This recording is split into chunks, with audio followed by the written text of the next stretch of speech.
Centre Block, Parliament Hill, lighting up the night sky in Ottawa. Relevant today because it's under renovation, and this has been a day of rebuilding and renewal.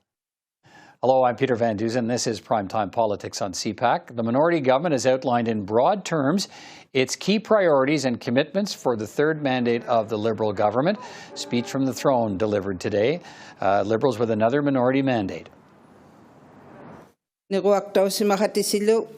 Sometimes speaking Inuktitut, Governor General Mary Simon delivered the speech from the throne. She's the country's first Indigenous Governor General, delivering her first speech from the throne in part in French today as well. The speech focused on a pledge from the Liberal minority government to deliver on the commitments made during the recent election campaign and focused on the need for cooperation in Parliament. It promises action to continue the response to the COVID-19 pandemic and supports for Canadians to help them and the economy recover. More progress on climate action, reconciliation and inclusivity. And a pledge to improve health care, housing, affordability and childcare. This is the moment to grow a more resilient economy. The best thing we can do for the economy remains ending the pandemic for good. But as we do, we should rebuild an economy that works for everyone. At the height of the lockdowns, the government made historic, necessary investments so families could keep paying the rent and small businesses could stay afloat. Now, with one of the most successful vaccination campaigns in the world and employment back to pre-pandemic levels, the government is moving to more targeted support while prudently managing spending. To ensure no one is left behind, support will be extended or added for industries that continue to struggle. At the same time, the government will also continue making life more affordable for all Canadians. In a moment, I'll speak with Canada's Minister of the Environment and Climate Change and to the leader of the NDP who says he's not happy with the content of the speech from the throne and leaves open the possibility that the NDP won't support it in a confidence vote. That might be moot, though, since the Bloc Québécois leader says he will vote in favour of what he called apple pie with no specifics. But the Conservative leader, Erin O'Toole, he slammed the speech today and says his party will vote against it. The reality facing Canadian families seems to be something that the Liberal government are all too happy to blissfully ignore. The Liberal government's spending is fueling the inflation crisis. The government's ideology is fueling division. And this government's platitudes are becoming barriers to real action. There's nothing in the throne speech that deals with inflation, the cost of living crisis, the national unity crisis. There's no plan to get people working. So I want Canadians to take one thing from this throne speech. To the millions of Canadians being left behind, we're going to be their voice on the economy. We've heard nothing from this government. Well, the speech from the throne restated the government's commitment to accelerate action on climate change. This is the moment for bolder climate action. Building a resilient economy means investing in people, but the work does not stop here. After all, growing the economy and protecting the environment go hand in hand. By focusing on innovation and good green jobs and by working with like-minded countries, we will build a more resilient, sustainable and competitive economy. Steven Guilbeault is Canada's Minister of the Environment and Climate Change. He is with me now. Minister, good to see you again. Thanks for taking time to speak with me. Good morning. Look, we've all seen what's happening in British Columbia. Do you make a straight line connection between the changing climate and the storms that have been ravaging BC? Well, it's actually, from a scientific perspective, very difficult to link a specific extreme weather event with climate change. What we do know is because of climate change, because of a warming planet, we are seeing and we will continue to see more and more of these extreme weather events. And that's certainly been the case in Canada and around the world over the last few years. So in terms of dealing with the reality, we know the government has a plan to green the economy, to accelerate climate change action. So we know about those pledges, but what more will the government be proposing to deal with the issue of adaptation and to fund the kinds of infrastructure changes needed to deal with the climate events happening now? It's a very good point, Peter. And I think clearly for a very long time, most Canadians thought that adapting to climate change is something that developing countries would have to do, and small island states, but not really Canada. And clearly what we're seeing is that we need to adapt here as well, certainly from an infrastructure perspective, from an emergency preparedness perspective, from a health perspective. And in fact, Environment and Climate Change Canada is working to develop the first national adaptation strategy. We have started consultations with provinces, territories, stakeholders, Indigenous leadership, and we will continue to do that so that we can have this national adaptation strategy up and running roughly a year from now. Successive governments have promised emissions reductions targets that they haven't been able to meet for the past 30 years. You say Canada is now on a path to achieve those more ambitious targets. What's changed? Well, the good news is that it's not the government that's saying that, but it's independent experts. A number of them have said when they've looked at our plan, when they've looked at the measures we proposed during the last election campaign, they said that Canada is on its way to meet its target. What has changed is that, well, for a very long time, we kept having conversations and debate in Canada about targets and, whose targets was bigger than whose, and never really about how do we get the job done, like actually putting in place measures, a price on pollution, record level investment in public transit, in electrification of transportation, in funding active transportation infrastructure, putting in place new regulations to reduce the amount of methane emission, which is a very powerful greenhouse gas, which Canada already has in place. So, and billions of dollars of investment in the green economy. And that's really what's starting to have an impact in climate change. When you project where emissions were going all the way to 2030, we've already reduced those emissions to 2030 by roughly about half of Quebecers emit every year. So our plan is working, but I'm the first one to say we need to do more. And during the last election campaign, we committed to do a number of more aggressive measures because that's what Canadians told us. We want you to do better on climate change, and we want you to do it faster. Let's talk next steps. What are next steps in your government's plan? What are the first, move forward now? Parliament's back. The government now gets a chance to try and implement the agenda it campaigned on that it's put before Canadians. So what are we going to see first? What are the government's next step plans to build back better and build back greener? Well, we will continue to deploy the tens of billions of dollars that have been announced and in some cases have already started being deployed. I was referring to transit, for example, 300 new transit projects under construction right now in Canada, 1,000 more in the process of being approved. So Canadians are going to see from one side of the country to the other a number of new transit projects.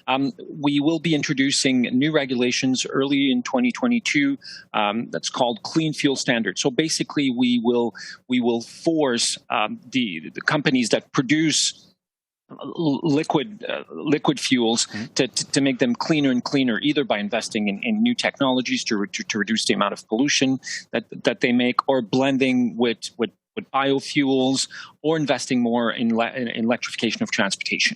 So this is coming very early in 2022. We will be starting in the very near future, a matter of weeks, consultation with provinces and territories and other stakeholders around the cap on oil and gas emissions that we promised during the last election campaign. We're the only large oil and gas producing nation in the world that has committed to doing that. Why do that? Well, it's 25% of our pollution in Canada, so we need to do something about that. Let me ask you that. But isn't the real difference maker rolling back production, not capping emissions levels? Doing that still encourages production.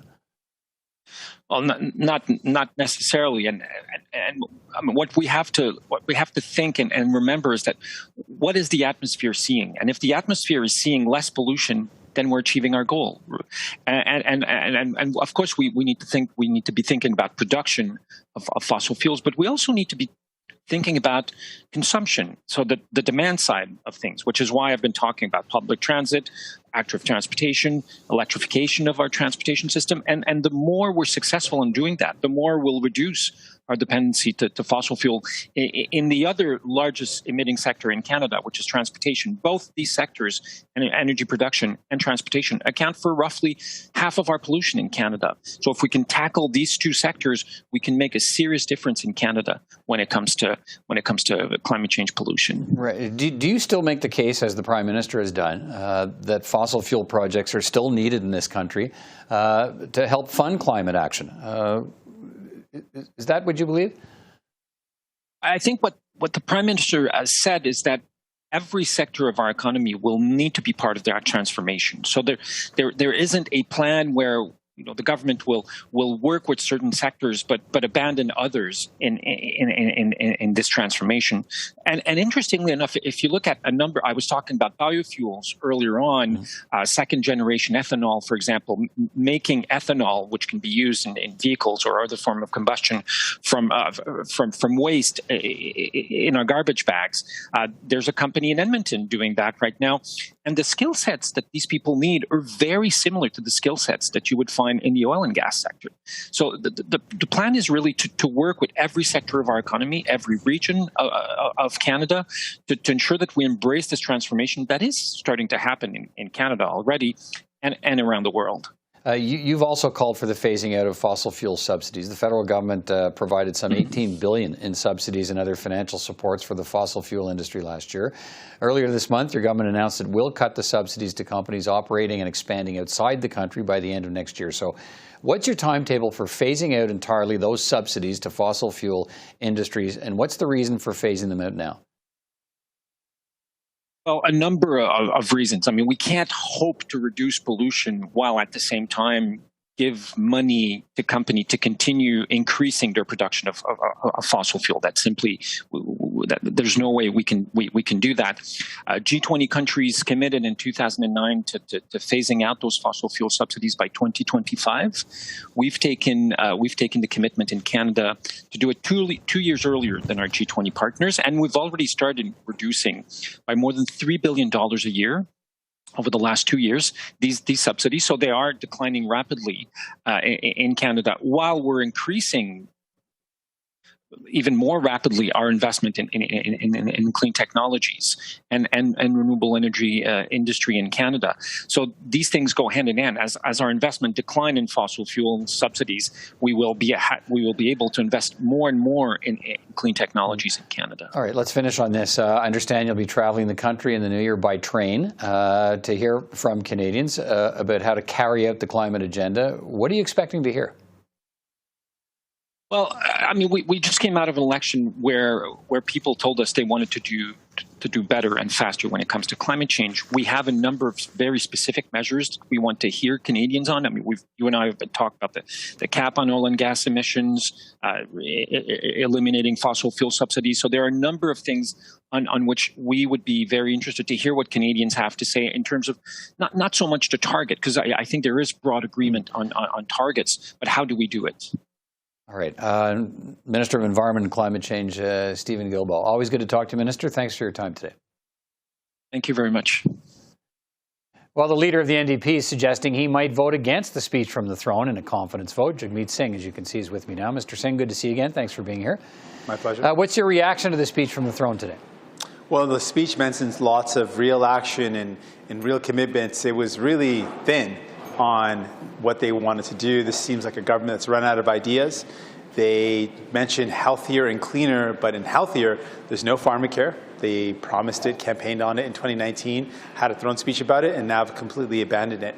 They have not included transfers, increasing transfers to provinces to make sure our healthcare is well funded, something that all provinces have been calling for, something we agree with. And when it comes to the things that we're going through right now, the climate crisis, something that we should be doing, that COP26 pointed out should be happening, ending fossil fuel subsidies. Still not something that the Liberals are willing to do, not in the throne speech. And we know that people are worried about housing and the cost of housing going up. No real commitments to make sure we tackle some of the most urgent crises that people are going through. All right. I mean, I just spoke with the Minister of Climate Change and the Environment, who talks about ending fossil fuel subsidies and a timeline for that.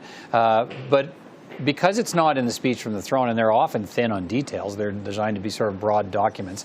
How do you interpret that? Do you mean that because it's not there, there's no commitment to ending fossil fuel subsidies, even though the minister says there is?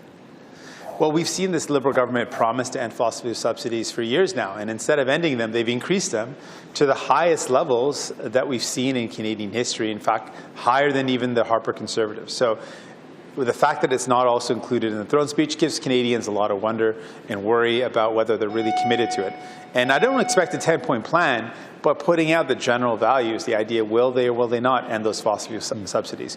Will they commit to real action on actually investing in healthcare and pharmacare and dental care?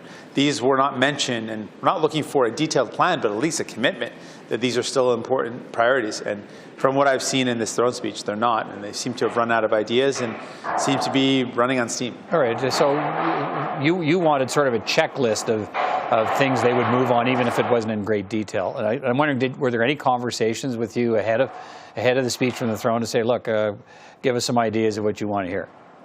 Well, we laid out our priorities a number of times. I had a conversation with the Prime Minister directly, but we also laid it out into the public so that people knew very clearly.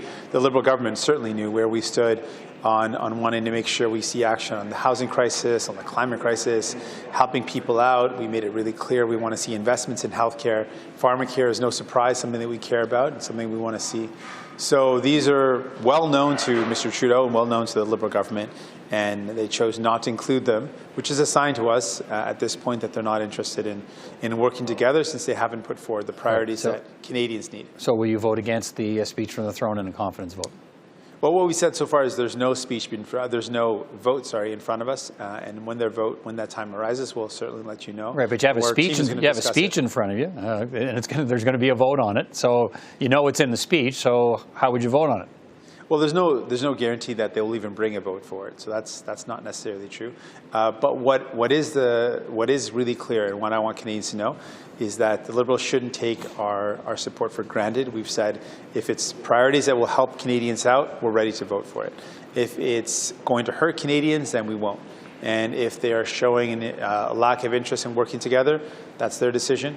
But this government has a decision to make. If they want to work to make things better for people, we are ready and willing. All right, the timing is interesting on all of this, because the truth is, at this point, it would appear your support on a vote on the speech from the throne isn't required, because the Bloc says, it says the speech today was sort of, apple pie and there was nothing in it, so nothing to oppose, but they'll support it. So where does that leave you in terms of pressing the Liberals for changes if they don't need your support to pass the throne speech? Well, I'm not worried about this throne speech. What I am worried about is bills, and passing those bills. I know the Liberals have a choice. If they want to work with us on bringing in things like pharmacare, we're ready. If they want to bring in things like paid sick leave, we said that we absolutely support that. There's things that we agree with and things that we want to see happen. And if the Liberals are serious about doing it, particularly paid sick leave, that's something that we fought for, we champion. And if they are finally going to agree, we're more than happy to pass that and pass it rapidly. We are ready to work together to make this parliament work for Canadians. And if the Liberals are interested in that, we've made it really clear where we stand. Well, let's talk about one of those bills. The government's making it clear that legislation to extend the pandemic benefits for some and scale them back, yes, for others. That's a priority, $7.4 billion plan they want passed before Christmas. What is your position on that measure? If the measures don't pass, supports will run out for those people who would get them, but would get less perhaps, and will get nothing instead if the bill doesn't pass. Well, we've said that this bill is not something that we would support. At its current stage, it's going to cut help to people without an alternative. And if they want to do something like that, they can go to the Bloc or the Conservatives for support. All right.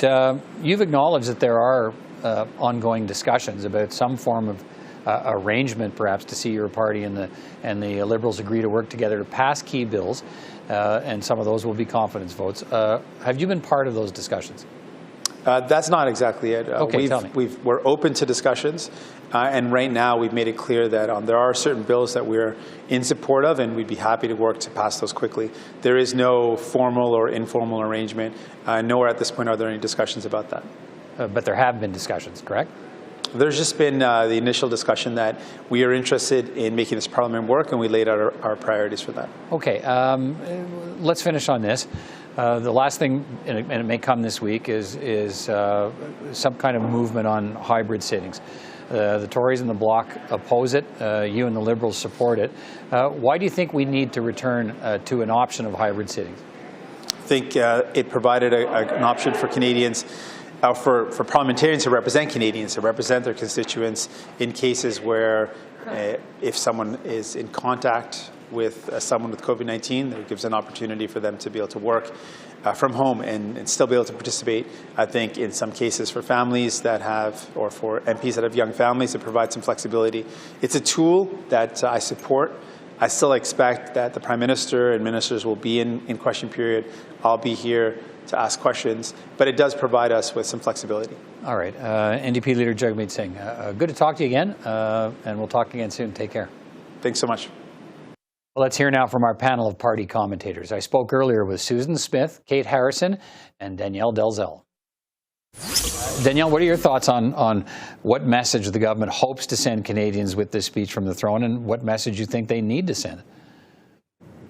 Well, I think they've been focusing on climate action, on affordability. They want housing changes, but I think all of that are great words, and we've heard words from this government over and over again. But we have had a delay of a largely unnecessary election, and people are kind of, they need action now. I'm in BC, and climate change is not a far-off concept. The climate emergency is here, and it's on our doorstep. So what we've heard from Jagmeet Singh is immediate, urgent action to make sure infrastructure is there so we can adapt and be safe through climate change, as well as investment in housing, which is an urgent crisis.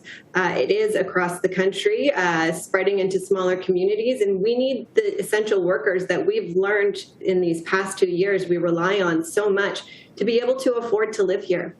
And so all of those pieces are important, but mostly with reconciliation specifically, it's time for action.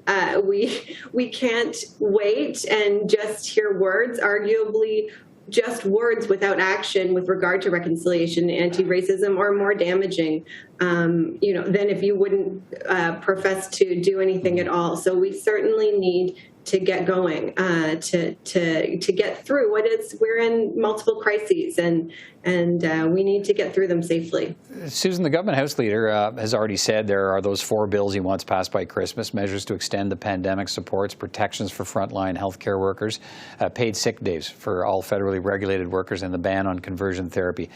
Where will the minority government, where will the Liberals find opposition support to make that happen, to fast-track those bills? Sure.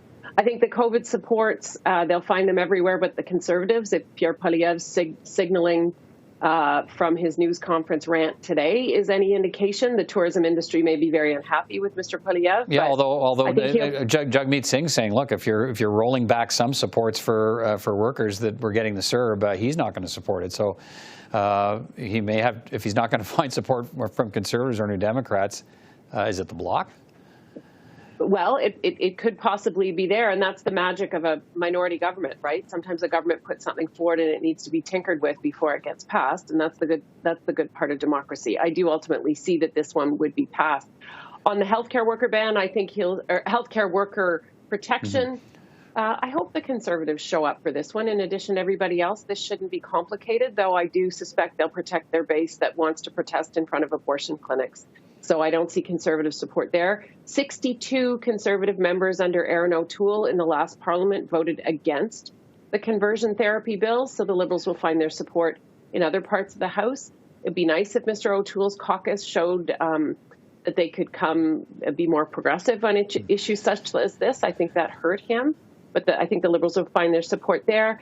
And the 10 days of sick pay, the support, though not without a few brickbats, will come from the NDP for the Liberals. All right. Kate, what role should Conservatives be playing in this Parliament, given the Liberals are saying Canadians gave them a mandate to pursue their agenda? Yeah, I think it's going to be important for the Conservatives to focus on economic matters, right? If there's talk about changing pandemic support programs, are those changes going to be satisfactory enough to make sure that we're not disincentivizing work for some, but not supporting perhaps elements of the recovery or industries that still need further support. So getting into the weeds on what some of that support programming looks like, yes, there still needs to be a timeline applied, but it is a bit, the government's speaking out of both sides of their mouths when they're saying, we're looking to end these support programs, but the pandemic isn't so over that we don't feel we should have different rules in terms of a hybrid sitting of Parliament. So getting into kind of economic matters, I think, is going to be really important for the Conservatives, and showing, frankly, that they are willing to work across the aisle. I mentioned the disaster in BC. There were a number of Conservative British Columbian MPs that met with Emergency Management Minister Bill Blair to talk about that. It would be great to see that be perhaps the opening salvo in question period when that resumes, because there isn't a lot of opportunity to put politics aside, especially when we're talking about situations like that. So Conservatives need to know when to pick their battles. Right. We'll get a question period on Wednesday. Danielle, Jagmeet Singh says he won't back the Liberals on any bill that touched on it, any bill that reduces pandemic supports, but he's on side on sick leave, which the NDP has been pushing for years, the ban on conversion therapy as well, and the protections for healthcare workers. So my question is, how does Jagmeet Singh walk that line between supporting the Liberals at many different turns, but not appearing to be rubber stamping the Liberal agenda? Well, I think we saw him do that in the last minority parliament quite effectively. Pretty consistently, Jagmeet Singh and the NDP are focusing their fight on delivering tangible services and improving what the Liberals put forward to deliver for people. So he has said they will cooperate to fast-track legislation that they agree with, that they believe should have been enacted a long time ago, like paid sick leave, that Jagmeet said he called for 22 times before the election, before the Liberals made it an election promise. So I think we'll see them doing that, using their opportunities to leverage their position in the minority parliament when they can, and then standing up for improvements when they think that they're necessary. Susan, the Liberals will also be looking to conclude childcare deals with New Brunswick and Ontario. That's a big ticket item for the Prime Minister. But premiers are also clamoring for more health funding. So how quickly will the Prime Minister want to deal with those two issues? Very quickly, I think, in terms of childcare, I think we all agree, all the parties agreed that childcare is an economic policy as we deal with COVID recovery. When you can get a deal with Jason Kenney, surely you can get a deal with Doug Ford, especially as he's going into the election. I suspect that one will come with Mr. Ford. He won't want to be the only holdout premier there. There are lots of families in Ontario that could benefit from first, of course, the 50% cut in childcare fees, and then a $10 daycare down the road. In terms of healthcare, that is the never-ending ask from the provinces. I think it's as fundamental to Canadian constitutionalism or Canadian premiers' meetings as anything else. Our healthcare system is getting more and more expensive. It was taxed to the max to deal with, stretched to the max to deal with COVID. But it's not an unlimited pot of dollars. So I think every level of government has to be creative in dealing with the crises they have at hand, especially in the healthcare system. Seniors, opioid crisis, mental health, right. Plus all the other usual things that we do. Kate, let me come back to the leadership issue here. How much of a challenge does Erin O'Toole face in holding the Liberals to account on all of these issues we're talking about, given the internal leadership problems and challenges he's facing from Conservatives? Honestly, I think a lot of that internal party politics is going to subside now that the House is back and people are focused. There's a number of pretty big, major issues that require scrutiny from the official opposition, and they need to be working as one team in order to get it done. So, a favorite Conservative pastime is airing the dirty laundry. I think that we're going to see a little bit less of that and a little more focus where it needs to be now that Parliament is finally back and sitting and debating these things. That was my conversation earlier with our panel of party commentators. That's all for Primetime Politics tonight. I'm Peter Van Dusen. Thanks for watching.